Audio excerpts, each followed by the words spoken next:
what the Epstein files are exposing, and why Christian women must pay attention.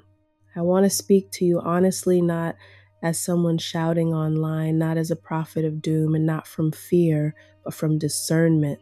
After the Epstein files resurfaced, a lot of people felt shaken, confused, angry, disillusioned. And if you're a Christian woman watching all of this unfold, you might be wondering, what does this mean for me? Where does God fit into moments like this? Here's what I believe with my whole heart. This is not a moment to panic. This is a moment to pray and prepare. Throughout history, whenever corruption is exposed at the highest levels, systems begin to shift. And when systems shift, wealth moves. Not because God blesses evil, but because God removes it. The truth is uncomfortable, but it needs to be said. Much of the wealth and power we see celebrated today was not built on righteousness.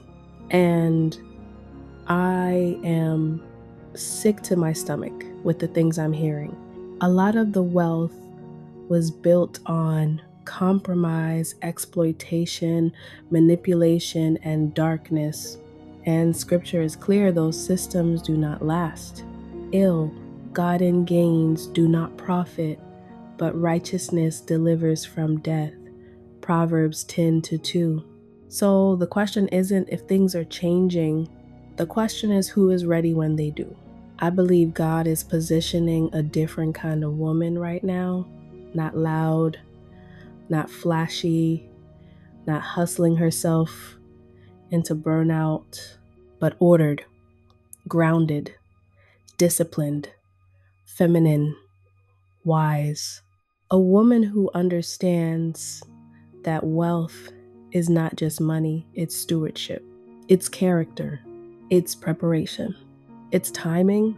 Most of us were taught to earn money by giving up our time, labor for pay, clock in, clock out, survive. But God's pattern is different.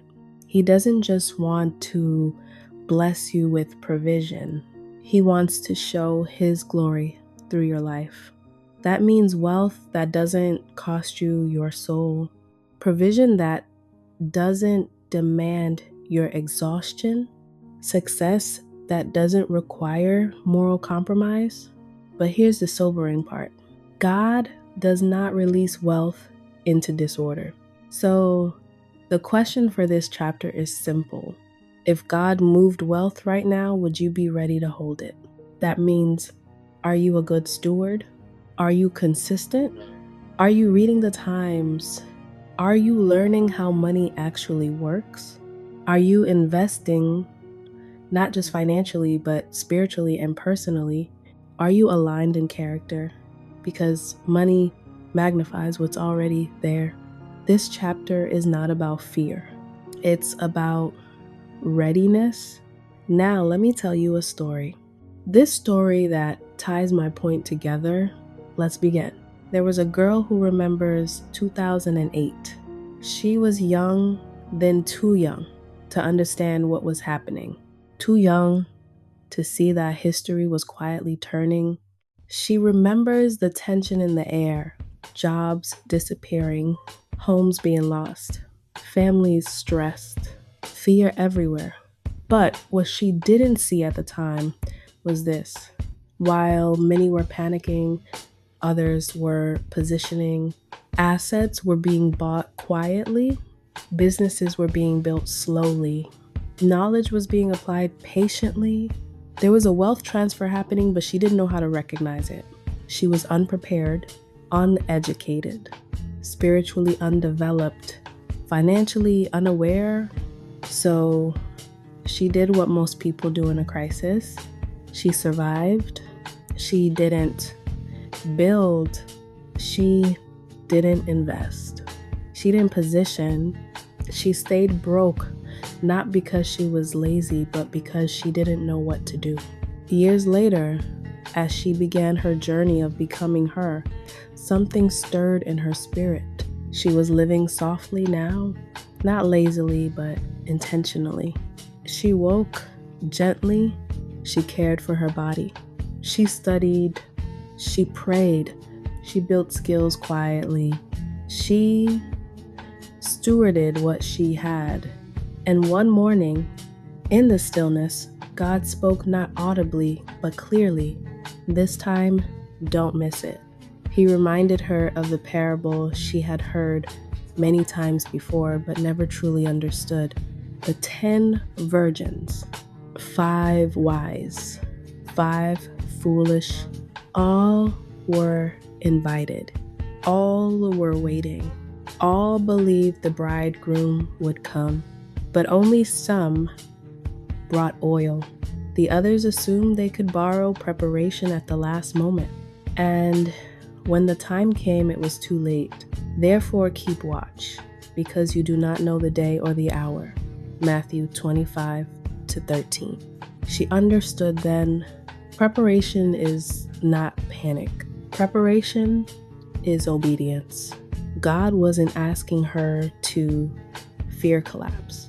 He was asking her to be ready for opportunity, to learn, to invest, to build, to refine her character, to steward her gifts, to understand assets, to understand timing, to understand restraint. She realized that the soft Christian life isn't passive. It's deeply intentional. It's glow up energy with wisdom, beauty with discipline, feminine grace with financial intelligence. She wasn't meant to inherit chaos. She was meant to model kingdom order. And this time, she wouldn't be the girl watching from the sidelines. She would be ready. Imagine that. If this chapter stirred something in you, sit with it. Ask yourself honestly, am I preparing or just hoping? Am I stewarding or just waiting? If opportunity came tomorrow, would I recognize it? God is not looking for perfect women. He's looking for prepared ones. Say this with me. I am a wise steward. I am prepared for what God is bringing. I do not fear exposure. I trust God's order. I build patiently and consistently. I am aligned in character, discipline, and purpose. I am ready. If this spoke to you, tell me in the comments. I want to hear your heart. Like the video to support your girl. And if you want to go deeper, subscribe to my newsletter. The journey continues there. I appreciate you more than you know.